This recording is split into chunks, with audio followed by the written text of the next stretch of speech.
Hi, everybody. We're going to start in 2 minutes. So grab your refreshments, wraps. We're going to start in 2 minutes.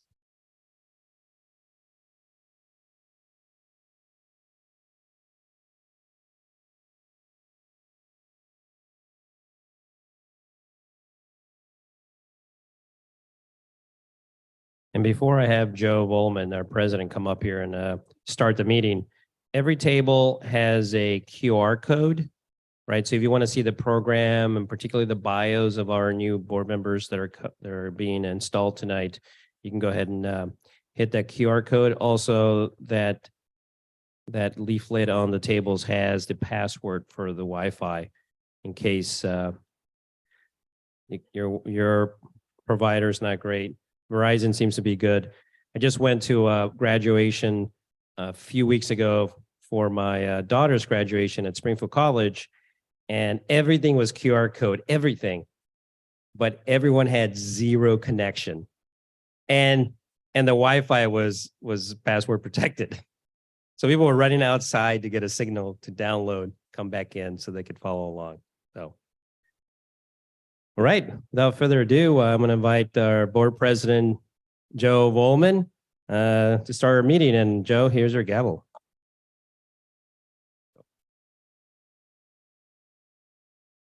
Hey, everybody. Welcome to the annual meeting. Very exciting night for us. Night where we get to install a group of really exciting new board members. A night to install our officers, including our new president, which is very exciting for both of us. A little bittersweet, but mostly sweet for me, but excited for Allison.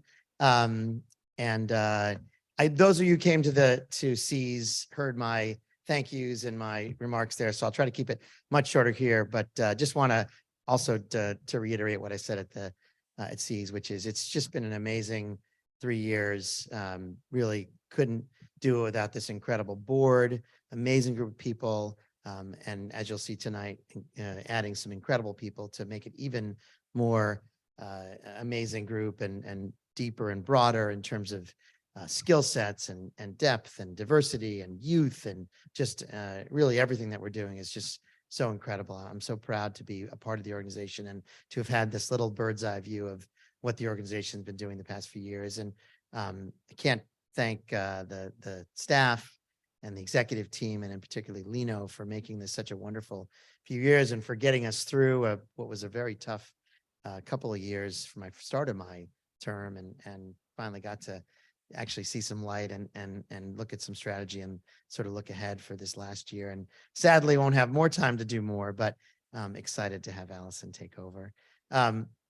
So I just want to say that Allison, I'm really excited to have you as the president. This is a moment we've talked about for a long time, and that I know you're ready for it. I am here for you, but I know you're not going to need me. So without further ado, I want to introduce our new soon-to-be board president, Allison, and I'll turn the gavel over to you.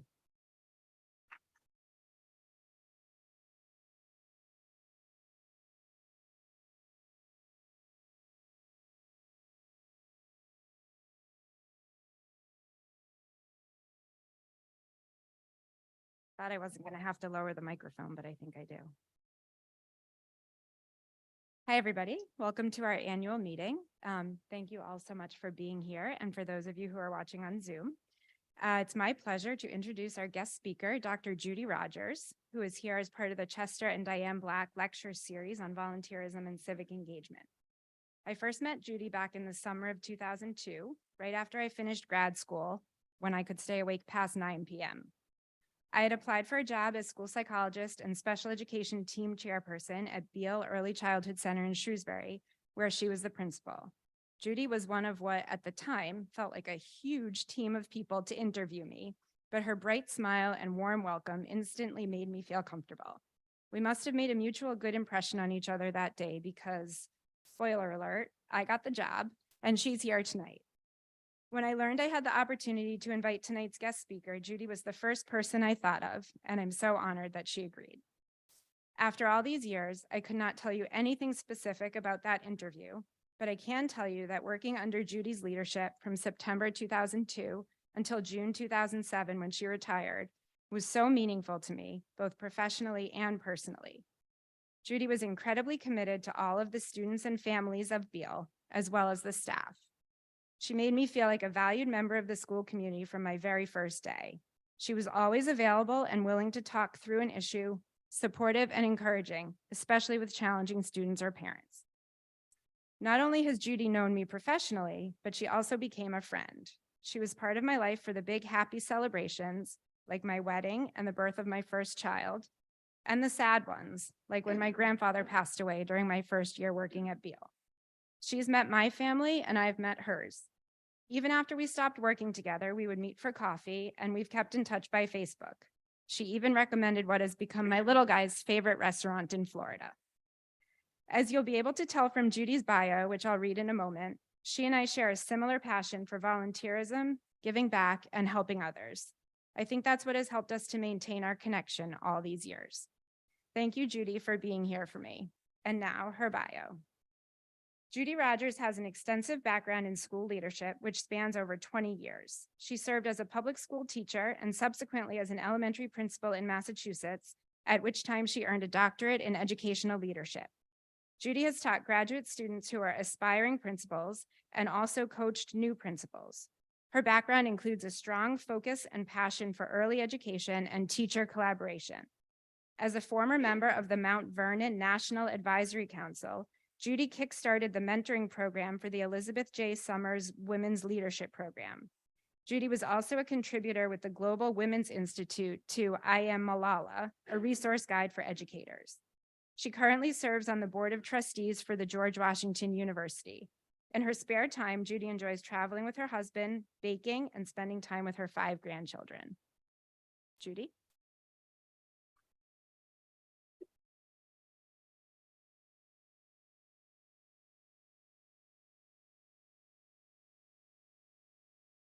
Good evening, everyone. I'm honored to be your guest speaker this evening. Congratulations to Allison on becoming the president of the Jewish Family Services. What a proud moment for the Cates and Menovich families. So how did Allison get to this leadership role? I hope in the next few minutes I can shed some light on her pathway to developing a passion for service. In September of 2002, I hired Allison to be the school psychologist and special education team chairperson at Beale Early Childhood in Shrewsbury. As her principal, it was my duty to not only support Allison in her new role, but also to encourage her to lead the school resource team. Little did I know that within a few short years, we would have the best and most collaborative resource team. Under Allison's leadership, there grew a passion for helping and supporting families and children with various needs, going the extra mile to support teachers with differentiation of instruction, but most important, building a structure of working together that in turn yielded a wonderful school culture. During Friday noontime lunches in Allison's office, we navigated through some difficult and challenging situations, but we always left with a plan of what to do, what the possibilities were for helping out, because Allison, as you probably know by now, is a planner and a problem solver. As a planner, Allison was always on time with her reports and meetings. She noticed that some children would benefit from small social group sessions, so she made these a part of her weekly schedule, working with families and teachers to provide children with the extra skills needed to succeed. Allison was genuinely interested in how best to support families and provide helpful resources. I think back to that time, and I believe that was only the beginning of Allison's pathway to service. It is her passion for solving problems, raising her hand to help others, that brought us here today. While starting her family with Brad, Allison became involved in JFS. Initially, she was looking for volunteer work when Spencer was only a baby. Her father-in-law, Lou, suggested she volunteer at JFS with the Family Assistance Program, making weekly calls and checking in on families. Before she knew it, she was using her skills as a psychologist to gauge the needs of families, and she landed on the board as an at-large member. Now, I was curious, so I looked it up. What does an at-large member do? I'm quoting the internet right now. Give them is the source. The internet defines an at-large member as an officer whose duties and responsibilities are not fixed, but instead varying for the needs of the organization and as directed by the other members of the board. How fortunate for JFS to have gained a board member like Allison. Her tenure so far has been robust, including co-chair of the Board Engagement and Education Committee, co-chair of the Governance Committee, most recently vice president, and now your president-elect. While on the board, Allison noticed that there was a need for families to be able to access affordable and appropriate clothing for their children. Collecting gently used clothing from community members, Allison started a children's clothing closet, literally stored in a storage closet. This small act of kindness blossomed into a resource for families of the Framingham Public Schools, offering them access to clothing, school supplies, shoes, coats, and hygiene products. Allison is able to see the big picture. She is a leader who shows vision, compassion, and empathy. She engages in service work and is driven to do it because she gets fulfillment from doing so. According to her mom, Lynn, Allison has a track record of understanding the importance of community. She has stepped up to community roles since she was a teen, advising her Temple youth group, engaging in walks to cure cancer, and participating as a peer leader as part of Students Against Drunk Driving. In high school, Allison organized a collection of clothes for Dove Incorporated to help victims of domestic violence. Watching both of her parents volunteer for their temple and being raised in a close family was motivation for Allison's ability to play it forward and give back so generously. This early exposure to service was the springboard for her involvement with Cradles to Crowns and Dignity Matters. Allison is still the Wayland chapter leader of Dignity Matters today. How does a school psychologist become the incoming board president? Based on my own knowledge of service, Allison possesses the necessary traits for service. She has a big heart. She understands the importance of community and giving back, and she likes to bake. During the pandemic, I read on Allison's Facebook page that she was baking cookies for caregivers. As we all know, it was the caregivers and essential workers who put their lives on the line every day to get us all through COVID. And there's Allison in her kitchen, baking and collecting baked goods to deliver to these folks, including police and fire departments, public libraries, DPW workers, teachers, and school bus drivers. She kept count because she's a planner, 13,762 cookies in all. But Allison's baking didn't stop here. She established Baking for Good, which brought over $15,000 to local and national nonprofit organizations. Allison's commitment to community and worldwide events brought generous support to charities such as JFS, Dignity Matters, Natick Service Council, Birthday Wishes, World Central Kitchen, Robb School Memorial Fund, Planned Parenthood, Moms Demand Action, Postpartum Support, International, Dana-Farber, and the Eliza J. Norton Memorial Fund, which Allison herself baked 47 dozen cookies and raised $1,651. Allison also helped a friend with Metro West meal bags, delivering food to those in need and supporting the food pantry. Brad, Spencer, and Alex, I hope that you benefit from this cooking and baking. At least the broken ones, maybe. Community is at the heart of service, and Allison has done much for her community. Since Brad and Allison have made Wayland their home, it was natural to begin there. The Town Select Board appointed Allison to the Youth Advisory Committee, overseeing the operation of Wayland Youth and Family Services. Her background of understanding youth development and her passion for service made Allison a great choice for this board. Both Spencer and Alex's schools have benefited from Allison's commitment to service. She has served on school council, organized fundraisers, planned parent enrichment, which is terrific, lunches, dinners, and career days. She is a role model for her own children and others, as she is most generous with her time to support her kids' school. Lynn shared with me that when Spencer was young and had outgrown some toys, he asked Allison to give them to kids who might enjoy and need them. What wonderful modeling, and Spencer, you've got a big heart. At Riverbend, Allison designed hands-on service projects for families and children to benefit local organizations. She plays it forward every chance she gets, assuring that other service-oriented leaders will follow in her footsteps. She has set the bar high for all, an admirable quality. In closing, JFS supports families, the elderly, immigrants, and strengthens the community. It is a vital organization in the community. JFS will thrive with a leader like Allison Cates, who has a vision for sharing the good, bringing ideas to fruition, and is compassionate about what she does. JFS is in good hands. Congratulations, Allison.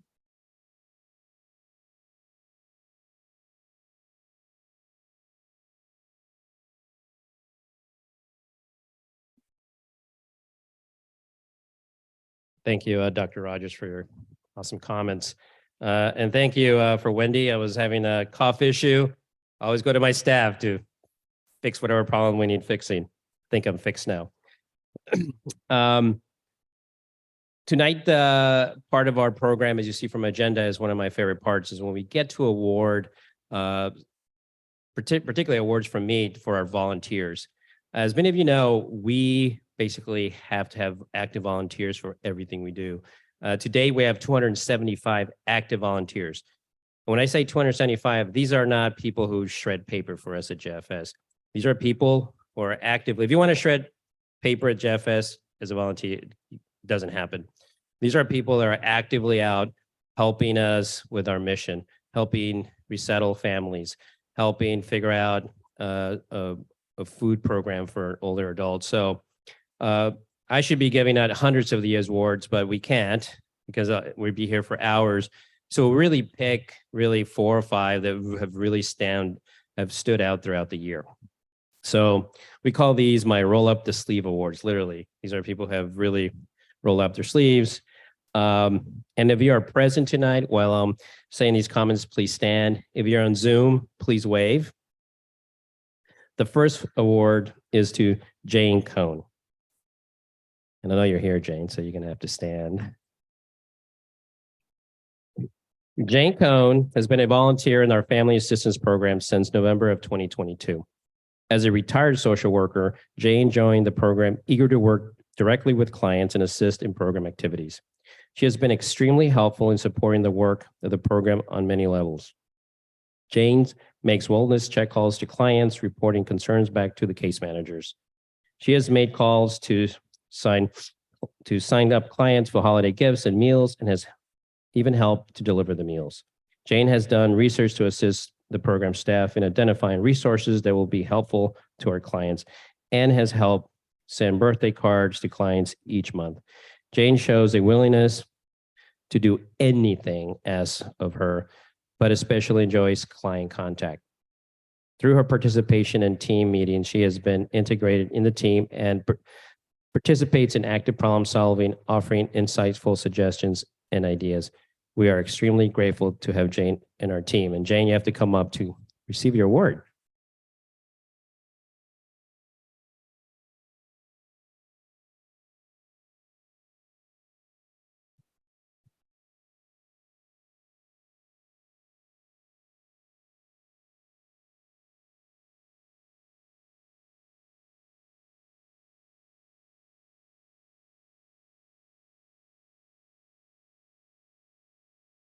Congratulations, Jane. Maurice and Paul Feinstein. Maurice and Paul Feinstein have volunteered with the JFS Refugee Resettlement Program since 2022. Are you here, Maurice? Okay. Maris. Oh, yeah. Oh, she's coming right up. All right. I like that. Yeah. All right. She has directly welcomed and supported Ukrainian families to our community and has become a leader in this work. Her and her husband, Paul, have continued innovative ideas that help build our capacity to welcome and house more families. Most notably, they have helped with storage solutions, clothing, furniture collection, and community outreach. It's a lot of work. I know it. You and Paul consistently invest personal time and resources to make a meaningful impact in the lives of JFS clients and to support the JF staff. Their efforts enhance and elevate our work. Congratulations to both of you on this well-deserved acknowledgement of your extraordinary contribution and commitment to making a difference in our community.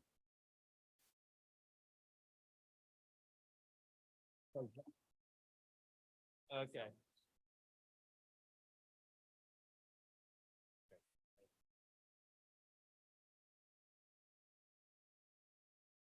Well done. Okay. I know Wendy Heineman is not here today. She's out of town. But Wendy is one of our patient navigators. And our patient navigator program, that is our enhanced medical escort program, where we not only transport and accompany clients on their medical appointments, we pretty much act like family, right? We talk to other family members ahead of the appointment. We make a list of the different situations going on with mostly older adults, and then help communicate that to their practitioner, and then take notes at the medical appointment, and then communicate the actions and notes to other family members and caregivers. Really a great program. And Wendy has been with us during the pandemic. She trained virtually on August of 2021. To date, she has completed over 52 medical appointments. In addition to taking clients to medical appointments in the Framingham-Natick area, she's also driven clients to Wellesley, Newton, Needham, and Boston. Now, I got to tell you something about Boston.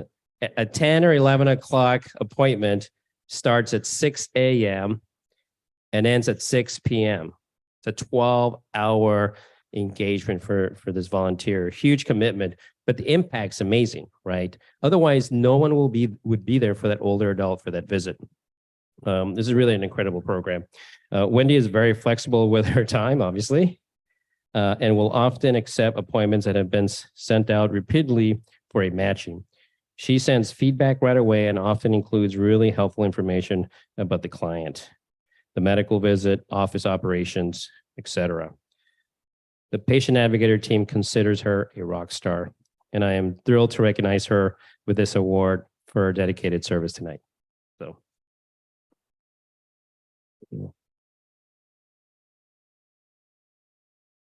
That concludes my CEO Roll Up the Sleeves Award. Again, there's probably 50 or 60 more people we could recognize tonight, but we picked the ones that we really want to recognize for the evening. Our next award is the Ellen Block Youth Leadership Award. The Ellen Block Award, Ellen Block, first of all, known to many of you, was a volunteer and employee of JFS. She led our efforts in welcoming and resettling families, many Jewish families from the former Soviet Union, back in the 80s and 90s. So this is where our work in refugee resettlement is in our DNA, this particularly with Ellen Block. Ellen was a tireless in her efforts on behalf of these families who needed help starting a new life in our community. Ellen has always believed that today's youth embody the hope for the future. To that end, Ellen created JFS's first new American and Russian youth enrichment program in the early 90s, which now Vlad Vogelman with Central McCore took over. He basically enhanced what we had started in Metro West and has made it a bigger program in Greater Boston. Ellen has an unfailing belief and pride in our youth's capacity to embrace change and challenges through their unselfish giving of their time, talent, and enthusiasm. They are the leaders of tomorrow. The Ellen Block Leadership Award was established in her honor to recognize someone who has demonstrated these qualities. And now I would turn over to Jane Lampert, our JFS Senior Director of Philanthropy. That's your job, Senior Director of Philanthropy, right? To name the Ellen Block Youth Leadership Award recipient for this year. Thanks, Lino. So, Sydney, we're so excited to award you this award. From the first day that I met Sydney, she recognized the call for help. When Sydney learned that there was a need for backpacks, she not only bought one, but many. When she became part of the JFS Rashi leadership team, and she learned that we were making hampers, Sydney got personal care items for isolated older adults. She jumped right in, encouraging all family members, thank you, Mom, and peers to get involved. Due to her efforts and leadership, she helped bring the total numbers of hampers at Rashi from 11 to 23. That's a lot of hampers, Sydney.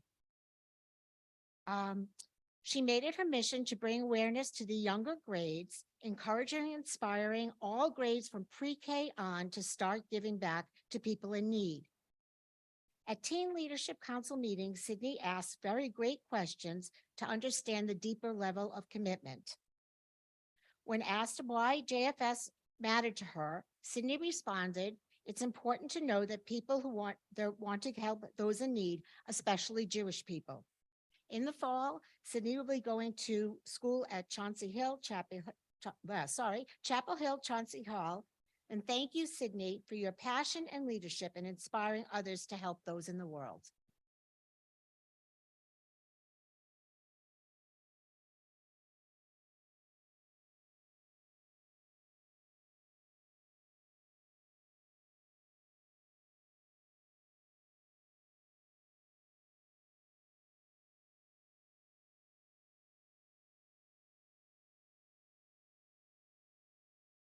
Thank you, Jane, and congratulations, Sydney. Well deserved. Okay, we're right along for our awards. The next one is also very special. We call it the Community Humanitarian Award. The Community Humanitarian Award is one that is given to recognize a community partner that has gone above the call of duty to assist JFS with its crucial mission. This year, the award will be presented by Temple Beth Elohim congregant and JFS Super Board member, Debbie Godbetter. All right, Debbie.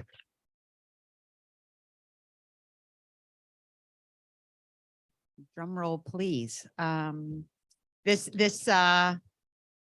award honoree is unaware of the award. So Michael Gilman, this is for you. And I will do my best not to cry, even though I am already. And Michael will cry with me, so it's good.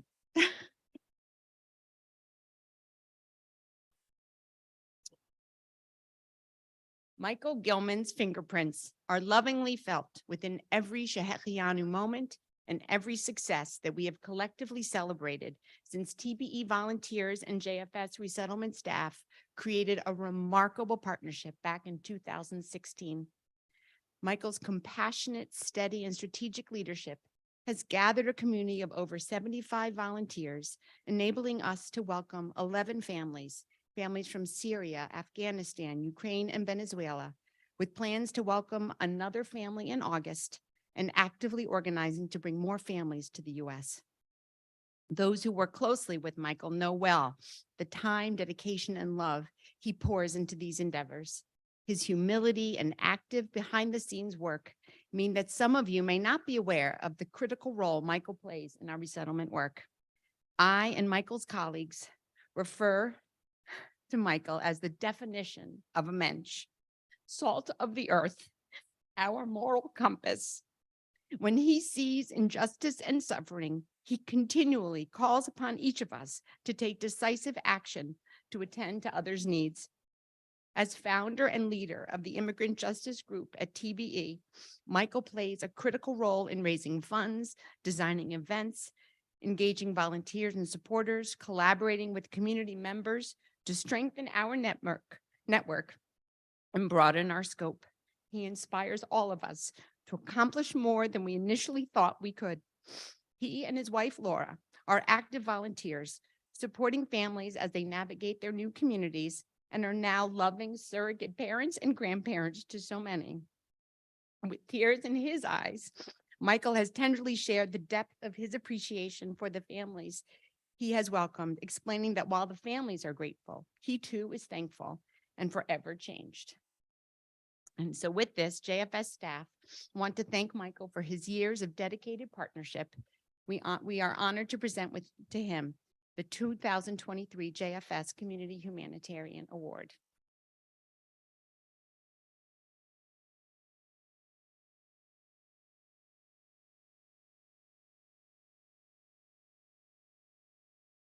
Oh boy.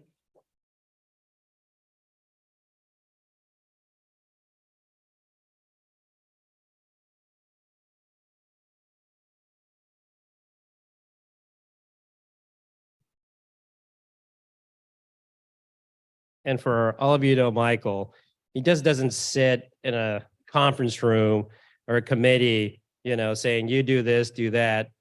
He will call me and say, Lino, I've got all these mattresses that are being donated by this company. We got to find a place to store them. Can you help me out? I'm like, sure, Michael, you need muscle? And I can figure out the muscle. Yes. And I got the place in Natick. Can you do 5 p.m. today? I said, sure, Michael, we could do 5 p.m. today. But thank you, Michael. Well deserved. You really encapsulate what it means to give back to the community and those who really need help. So thank you. Okay, one more award. This is an award for our staff. So this award we call the Liebold Award, kind of like Hollywood has the Oscars, and who has the Tonys? What city? Also Hollywood?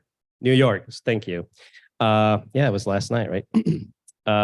We have the Liebold, and this is in honor of the director Susan Liebold. She was assistant executive director back in 2008, 15 years ago, and that's why I showed up. She was leaving, and they needed somebody apparently to replace her, but it wasn't a replacement. We figured out a different position.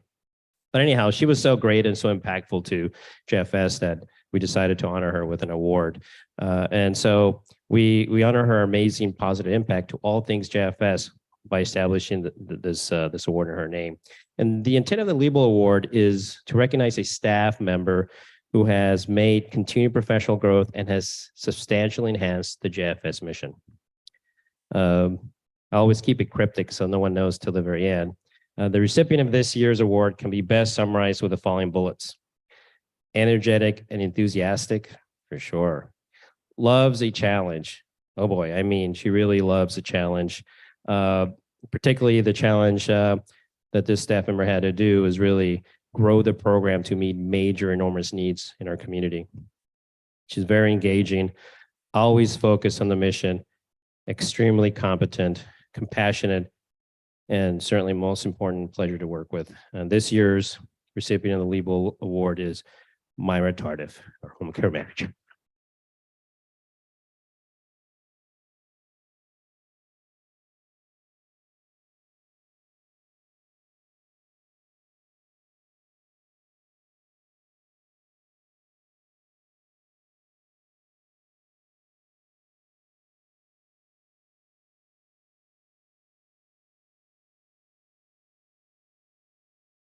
And just a point about Myra, she was previously in a hotel hospitality industry. And when she came to us, I knew that she could very much run a home care department just because she had passion and understood customer service. And she has not disappointed. And as our board knows, that our work in home care, particularly with older adults, it's an area of major growth because there's major need. So congratulations.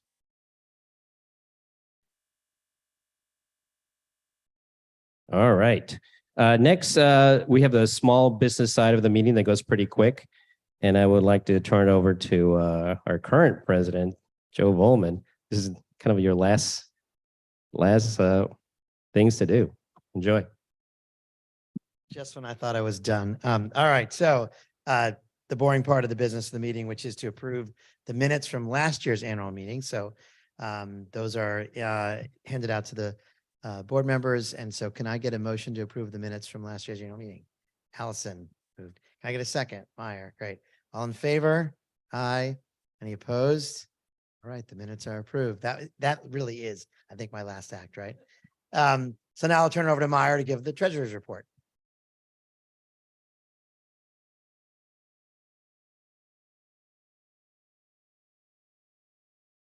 Good evening, everyone. I think I know some of you. I'm Maya Levy. I'm the treasurer here at JFS. So obviously from all the awards you just saw and that were given out, obviously this is evident by a few numbers I'm going to quickly share with you and why JFS compared to its peers is so strong and probably much stronger than most of its peers. For the most recent fiscal year ending September 2022, the gross receipts were approximately 4.4 million and the expenses were approximately 4 million. So what does that really all mean? So at the end of September, and actually right now, the cash, the liquidity of JFS is approximately 6.7 million. Now, you know, when you compare that to organizations that have a budget in the $4.4 to $5 million range, It really shows the strength of JFS. There's organizations out there, one of them specifically Charity Navigator, that looks at certain things. And two quick ratios I'm going to share with you just to give you an idea of how strong JFS is. One is, I mentioned the expenses for the year are approximately $4 million. What they want to see is how much goes to program, how much goes to general and admin, how much goes to fundraising. So the most recent fiscal year for JFS, the amount that goes to program of that $4 million is about 87%. Charity Navigator, which tracks all of this, says an organization is strong, is in good shape if they're putting at least 65% to programs. It just gives you an idea of this, of how well we're doing, and that donors know when they're giving $1, essentially 87 cents is going to the program. The second item is I mentioned that the cash, the liquidity between investments and cash, approximately $6.5 million. Ideally, what they want to see is of your expenses, which are approximately $4 million, do you have enough liquidity to cover 3 to 6 months? If you've got 3 to 6 months, so for JFS, that would be 6 months, would be approximately $2 million. If you've got that much, you're very strong. Of the $6.5 million, JFS, their unrestricted funds are about 3.3 million. So way in excess of that 2 million. So again, just shows you the strength of JFS, thanks to Lino and his team. So there we go, quick report on how we did for the last fiscal year. Lino, turn it back over to you.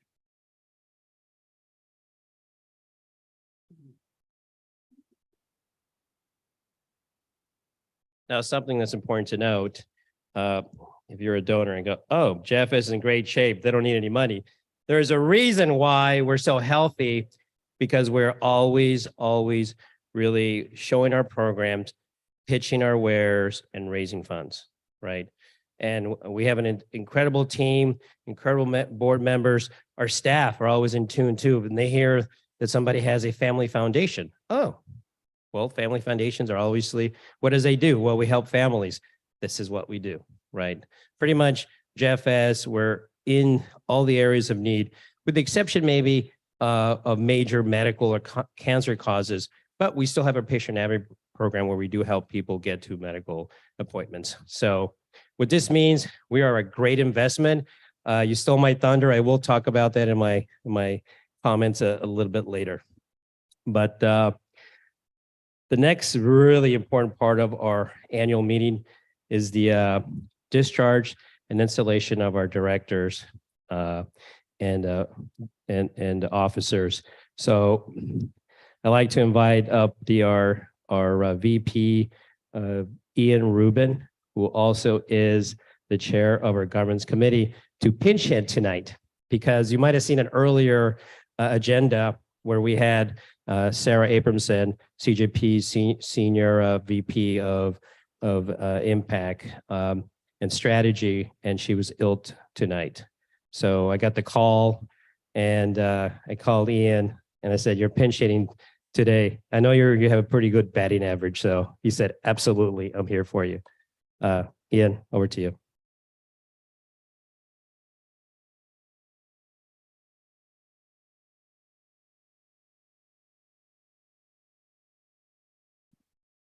Good evening, everyone.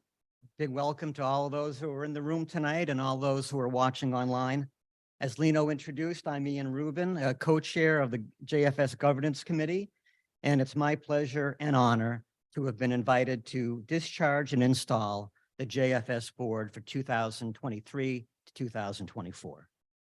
The Governance and Nomination Committee works throughout the year, meeting with potential board members who we believe would bring the skills, experiences, and perspectives that JFS needs to continue to grow and mature as an organization, and to help JFS succeed in its mission to provide social, health, and community services to alleviate suffering, enhance lives, and support people in need. This moment is a bittersweet moment for me, because as we welcome new board members to JFS, we are also saying goodbye and thank you to former board members and friends. We begin at the top. President Joseph Volman, whose term expires tonight, is being discharged, as well as Vice President Sari Rapkin, who has chosen to step down from the board. The board and staff of JFS are grateful for your service to our organization and to all who benefit from the services we provide to the community. Joe, we are particularly grateful for your extended term as president, which the board asked you to take during a critical period of transition for the agency. We look forward to your continued insight and guidance as you become immediate past president. And we know that both you and Sari will always remain part of our JFS family. The following board members with terms expiring in 2023 are being discharged but will be reinstated shortly. They are Chase Carpenter, Stephanie Elkin, Ari Freisinger, Jay Gainsborough, John Herrera, Elena Margolis, Neil Ross, Barbara Schultz, and Andrew Troop. Okay, the sad part is out of the way. Now we can transition to our installation service. So the service has three parts: the installation of board officers, the reinstallation of existing board members who are starting new terms, and welcoming and installing our newest board members. As we begin, it's important that I remind you of your responsibilities as JFS officers and directors. So in accordance with the Massachusetts Attorney General, if you are a trustee or a member of the board of directors of a charitable organization, you and your fellow board members are responsible for governing the organization. The law imposes upon you two primary duties: the duty of care and the duty of loyalty. The duty of care means that you must act with such care as an ordinary prudent person would employ in your position. The duty of loyalty means that you must act in good faith and in a manner that you reasonably believe is in the best interest of the organization. On behalf of the board of directors, I now install the following officers for a 2-year term, which will expire in 2025. Allison Cates, board president. Jay Gainsborough, vice president. Barbara Schultz, vice president. Congratulations.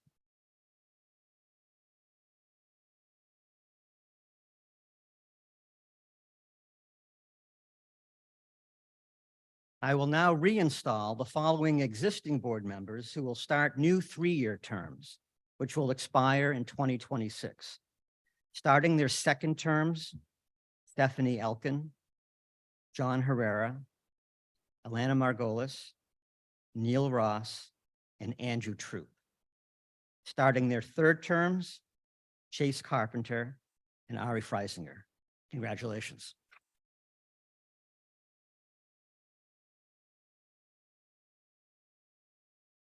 And now one of the most exciting parts of the evening, the introduction and installation of our newest members of the board.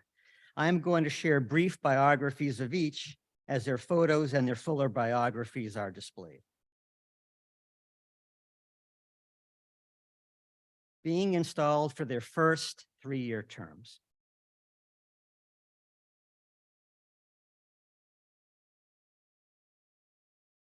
I'll just read slowly while they get the reorg. The first, Rabbi Danny Berkman. Rabbi Danny is the senior rabbi at Temple Shir Tikva in Wayland. In his own words, he is committed to making Judaism relevant in the modern world. In 2019, Rabbi Danny was a recipient of CJP's Chai in the Hub Award for Jewish leaders under 40. He is a regular contributor to the Metro West Daily News. Rabbi Danny was born and raised in London. At Cambridge University, he received his BA in history and theology. And following graduation, he worked with Jewish Zionist youth movements from across the political and religious spectrums. Prior to his ordination as rabbi, he completed a master's in Jewish Christian relations. Outside of the synagogue, Rabbi Danny is married to Mikol, a Jewish educator, and together they are the proud parents of Gabby and Benny. Jake Grossman.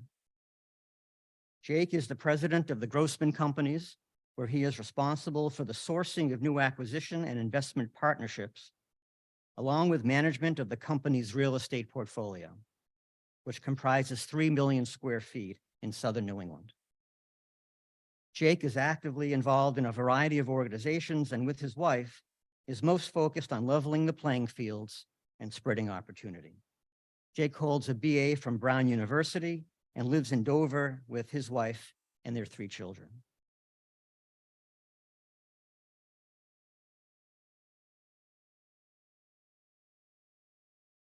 Jackie Hart. Jackie is a medical doctor and director of the Bostic Center, a nonprofit collaboration of service providers, clinicians, program developers, researchers, policymakers, and field professionals who share the common goal of breaking the intergenerational cycle of family housing instability. Jackie specializes in addressing medical and behavioral health issues to reduce disparities for vulnerable populations, including women and children experiencing homelessness. Jackie completed her residency in internal medicine at Brown University, received an MD from George Washington School of Medicine, and an AB from Harvard University. Antonio Masaviena. Antonio is passionate about immigration law, civil rights, and constitutional issues. He founded Masaviena Law with the goal of creating a firm guided by the principles of excellency and advocacy, mutual respect, and most important, of service. An immigrant himself who moved to the United States when he was 12 years old, Antonio attended Roger Williams University School of Law, where he was the first Latino editor-in-chief of the Law Review, as well as winner of the Esther Clark and the National Religious Freedom Moot Court competitions. He sat for the bar exam in both Rhode Island and Massachusetts. Antonio currently serves on the board of directors of the Brazilian American Center and of the Massachusetts Alliance of Portuguese Speakers, and he is a member of the American Immigration Lawyers Association. Shirley Negri-Farber. Shirley is a media professional, teacher, community leader, and activist. She is a marketing consultant and owner of Farber Marketing in Stoughton. Born in Brazil, Shirley has significant knowledge of the Massachusetts Brazilian community, fluent in Portuguese, French, English, Hebrew, and Spanish. She frequently lectures on Brazil, Judaism, immigration, and women's issues. While producing and hosting the Shalom Israel radio program in Rio, Shirley was the most voted female member of the Jewish Federation. She moved to Boston in 2001, where she created a TV show currently broadcast in 5 states across New England, and a magazine that brings information to Brazilian immigrants and other Portuguese speakers. Shirley has a BA in communication and a postgraduate degree in print journalism. She has been active with the Anti-Defamation League's No Place for Hate diversity group, chairing the Stoughton program for 5 years. She lives in Stoughton with her husband, Scott, and their son, David. It is now my pleasure to install, for the first time in JFS's history, 2 youth members. 2 youth members to our board who will each serve a 1-year term. Ben Gelber. Ben attended the Rashi School from grades kindergarten through 8 and has just completed his freshman year at Noble and Greeno. He competes on the track and field team, the debate team, Model UN, and is a member of the Kahila Club. Outside of school, Ben enjoys volunteering with several organizations, including Hebrew Senior Life, the JF and CS Family Table, and Temple Beth Elohim. Ben's introduction to JFS took place 3 years ago when he was vice president of student government at Rashi and served as a student leader for the annual backpack event. Ben has also volunteered with his family to help distribute Thanksgiving and Passover meals. At last year's JFS annual meeting, we were honored to present Ben with the Youth Leadership Award. Ben Myers. Ben has completed his sophomore year at Noble and Greeno. At school, he is a member of the soccer, wrestling, and tennis teams. Ben is also involved in the Biotech Club, the Environmental Action Committee, and Kahila. Outside of school, Ben is a Jewish Teen Initiative Peer Leadership Fellow and is a member of the Rashi School Alumni Leadership Council. He enjoys spending time with his family and spending time outside, biking and playing sports. While in the 8th grade at Rashi, Ben co-led the annual JFS Build a Backpack Drive, where they assembled over 50 backpacks for needy children. I would like to invite all the officers and board members we have just installed to please rise and be recognized. Congratulations.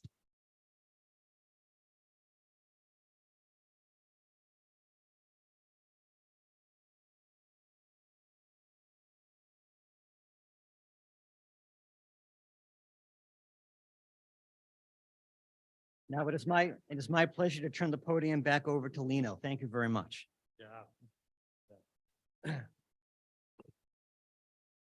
Thank you, Ian. Great job. Home run all the way. Thank you. I just have a few comments before I turn over to Allison. This is her night. She is our new board president to say what she wants tonight. But I do want to say a couple things. But before I do that, Joe, I want you to join me up here on the podium.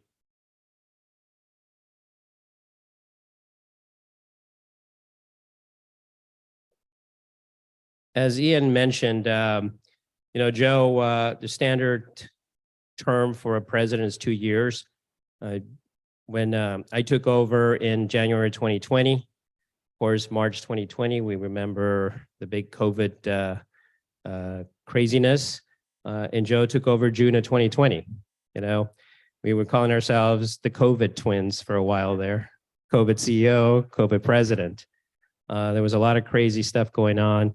And I think what I really want to thank you for, Joe, is your balance of how to be a co-pilot and also a wingman all at the same time. So really thank you, because your leadership really allowed me in very challenging and times we had never really dealt with to really figure things out. So thank you.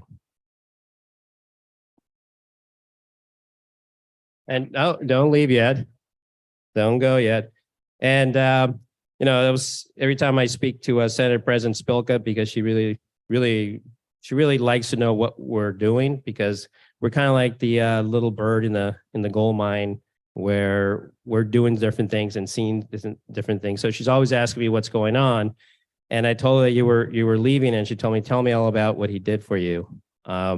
So I have a Senate proclamation for a citation for you tonight.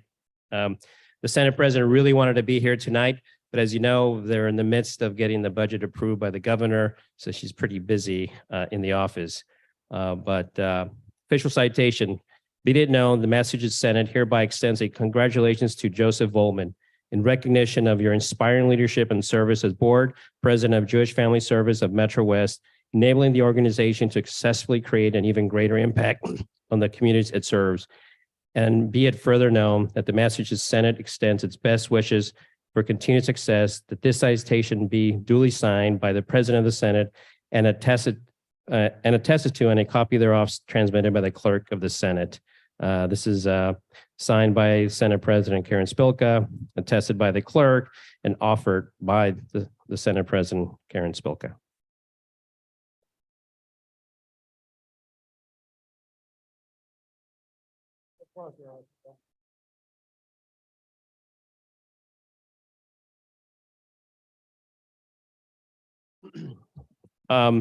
Just a few comments before I turn it over to Allison. As I said, very excited for you to take over as president, Allison. You come from a long line of the Cates family history of being involved with the work of JFS. So I know Lou is really proud, and Rosanna are really proud of the continued family involvement and leadership with JFS. We will have fun and make major impact in our work. I know you'll speak to what you want to do in 2 years, because 2 years do go by fast. And sometimes You make an imprint, and we take that imprint and continue it over the years. To Brad, Spencer, and Alex, thank you for encouraging, supporting Allison and your mom to undertake this leadership role. I know it is very much a family affair, effort, and family affair. So thank you for saying yes. Don't worry, she'll be home at night. To our new board members, we recruited each and every one of you for a purpose, right?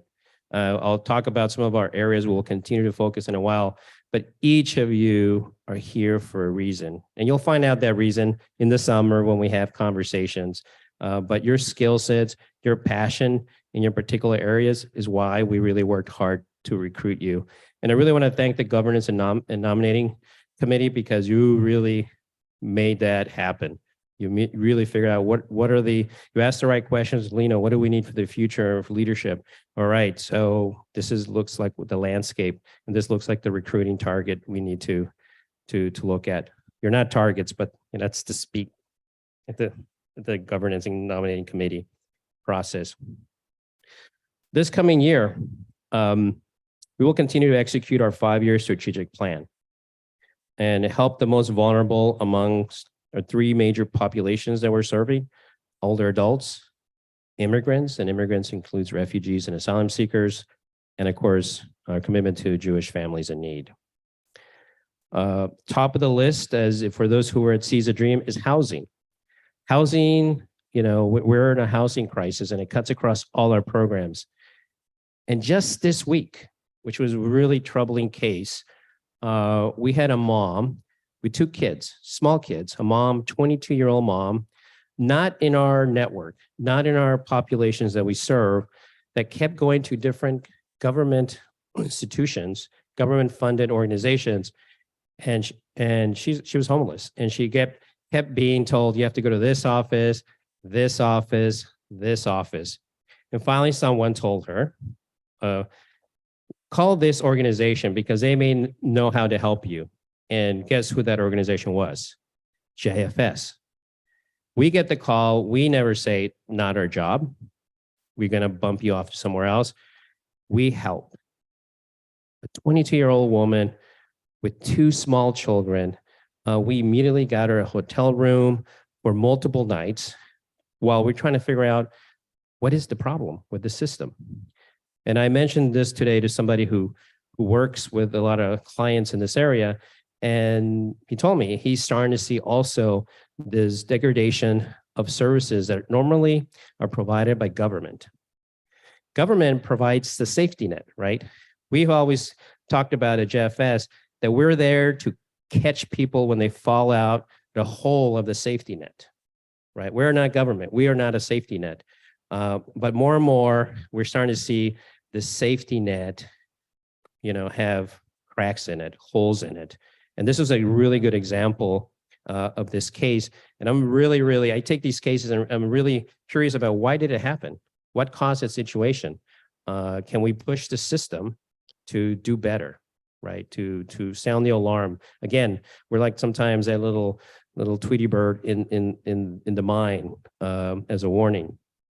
So housing is going to be a major priority for us. We have different things we're going to do. The solution, as I said at Seize a Dream, is more structures being built. But we know that's going to take time. So what can we do now? So that's going to be a major area of focus for us in the year to come. Our work with older adults. It's a huge growing population, really enhancing our patient navigator program, making sure that our caregivers have the tools to take care of their older adult family members. That is where the real action is going to be in the future because of the numbers, the growing number of the aging baby boomers. And we're committed to this work because we owe it to our older adults in the community so they're safe and independent. Certainly I mentioned volunteers, right? Jane was a fine example. Jane was going to be basically, she is the model of what we're going to have more at JFS, more and more volunteers doing direct service, right? Doing different things that our social workers used to do. But to be able to handle large numbers, our volunteers are going to have to help us with some of the tasks that can easily be done by a very qualified volunteer versus a social worker. And that's something that is very much part of our strategic plan. And we're really accelerating that work making sure volunteers are in critical programs. Our work with, fighting hate and anti-Semitism is going to continue to really grow. As you know, CJP is really pushing a program, and we're very much a huge partner of CJP, and we're going to we're going to soon announce some partnerships with Tribe Talk and also with an organization that I really think is doing great great work in Metro West called Spark Kindness, which is really, it's all about anti-bullying, really start fighting hate early in a child's educational cycle. Climate change and environmentally responsible practices. You saw we don't use plastic anymore. We have these, box waters. And that really sends a message of what we think about this, right? It's not only the box water, it's everything that we do working with partners, organizations, that they also really start thinking about, climate change and environmentally friendly approaches. Our board of directors this year approved our plan. We have an actual plan in place to really build upon, climate change and everything that's involved with being environmentally responsible. And something I'm very, very excited about is, and you heard at the Seize a Dream if you were there, is fostering innovation in our social impact area. In the fall, we're going to launch our Social Impact Innovation Center. We're going to open that up. And this is part of it is selfish, because we're working with so many nonprofits that are really good on the tactical level. They're great at the day-to-day, but when you really ask them about their strategy for the future, they don't know it. They don't have that direction. So it's really hard to work with those organizations as a team and collaboratively when they really don't have a rudder that functions. So that's going to be our first, particularly with our work with older adults and community, because there's so much work to do. We can't be fragmented.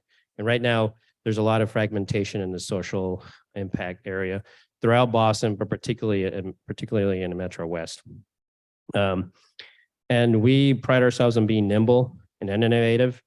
And certainly that takes support from the community. To be nimble and innovative, Meyer said we have really great funding for unrestricted. The great thing about unrestricted funds, it allows us to be nimble. We can move quickly. We get the board to approve different actions. We're not tied down by huge government grants. We want to stay that way. We want to be able to be responsive in the community. I'll end it with this. I have to say this. JFS is a great philanthropic investment for social good. Meyer mentioned this. JFS has a multi-year 4-star rating and charity navigator. What he did mention, with a 100% perfect score, which means we're in the top 1% of over 9,000 nonprofits in the country, right? So that's huge, because we really watch our dollars, we really manage our personnel and make sure that the funds go to impact. Many thanks to our board of directors and our current donors and supporters. And of course, we invite others to join us. It is only with your involvement and generosity that JFS's collective impact is possible. And finally, I want to thank our amazing professional staff and volunteers that have continued to go beyond the call of duty in responding to the needs of our clients and their families. And also to thank to our host tonight, Temple Beth Elohim. We wish you a great summer, and thank you for being here. And now it is my pleasure to introduce our new board president, Allison Cates.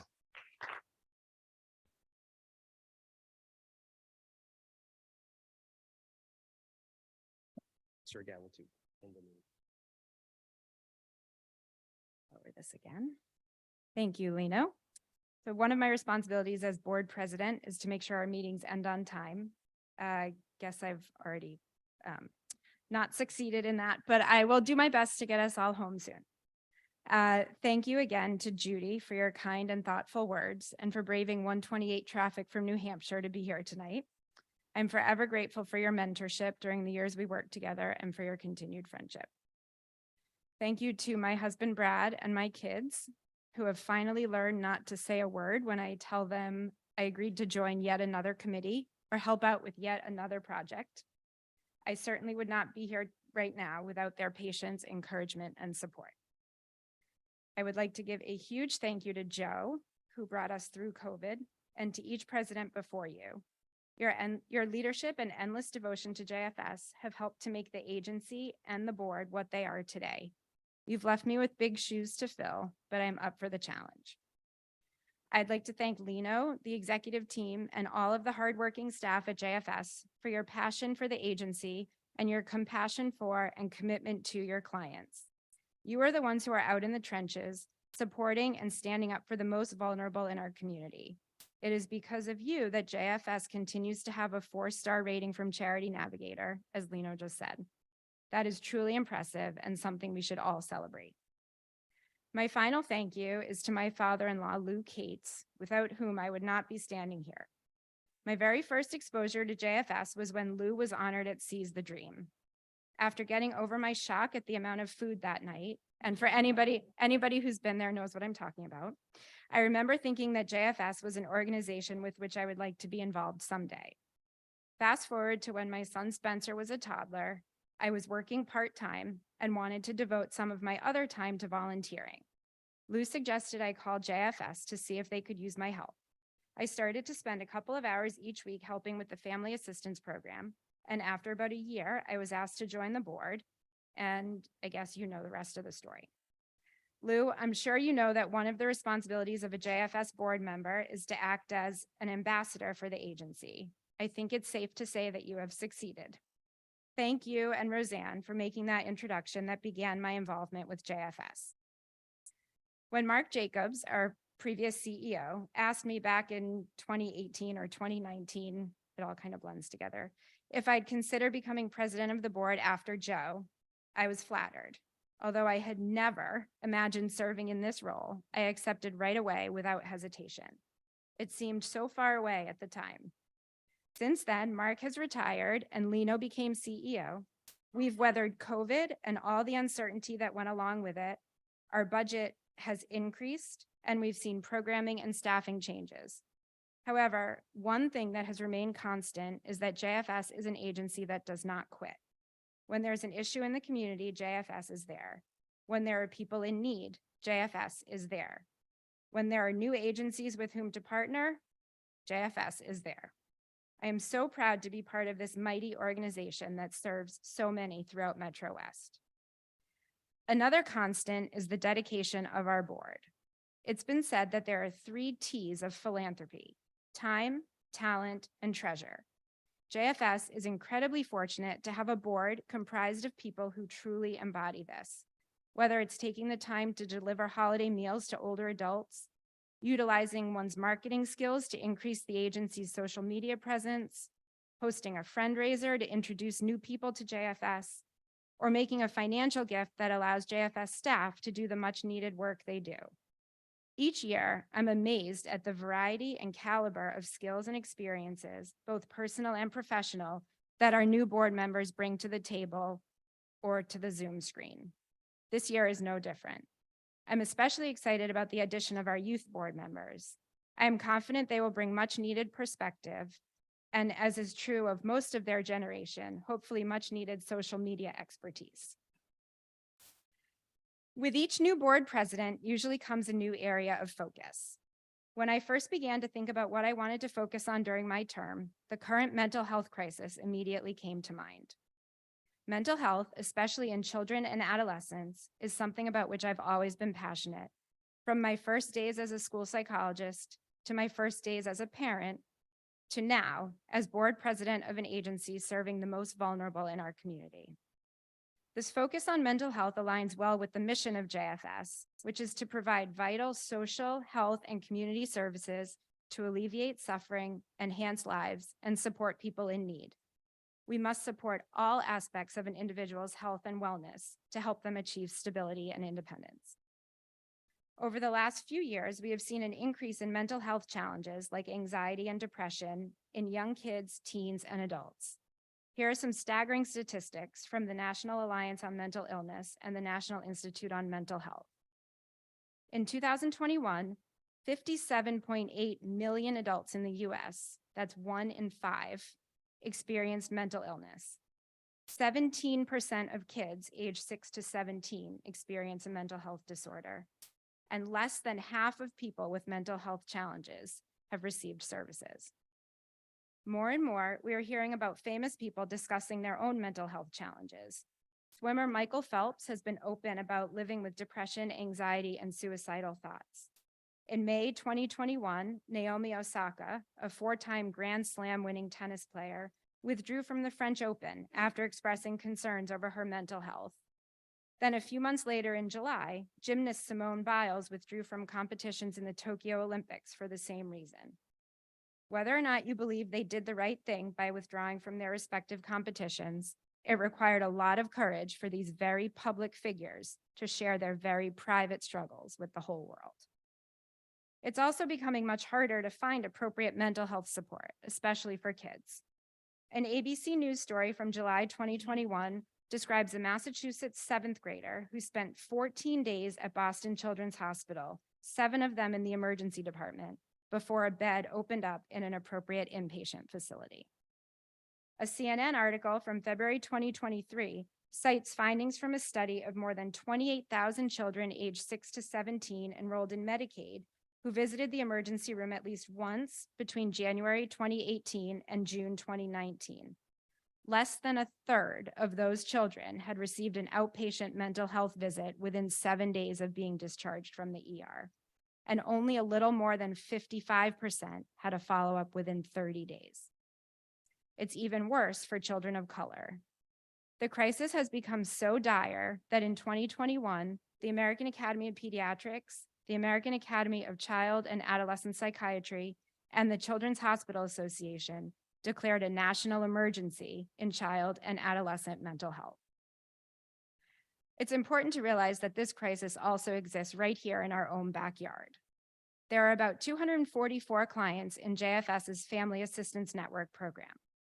Of those clients, 114 were given functionality assessments. Approximately 1/3 of those 114 clients are impacted by mental health challenges.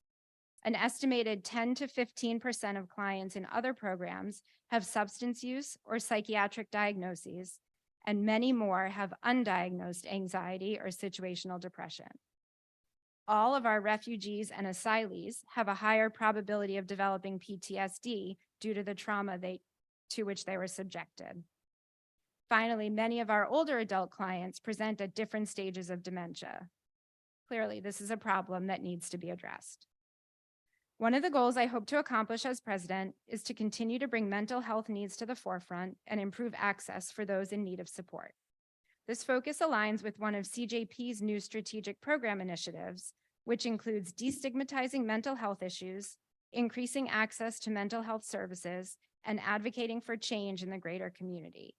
In addition, 2 of our partner synagogues, Temple Shir Tikva and Temple Beth Elohim, where we are tonight, have mental health initiatives. TST has created a mental health resource guide for the community, and TBE now has a social worker to help meet the mental wellness needs of its congregants. JFS is dedicated to treating people with dignity and compassion and helping people achieve and sustain healthy lives and independence. To achieve these goals, mental health support must be a priority. I'm looking forward to working with JFS staff, CJP, and other community agencies to figure out how we can best support our clients in need of mental health services. I'm honored to be leading this amazing group of talented, committed, and motivated individuals for the next 2 years, and I'm excited to work with the board, with Lino, and the executive team to continue to enhance all that JFS brings to our community. Thank you and good night.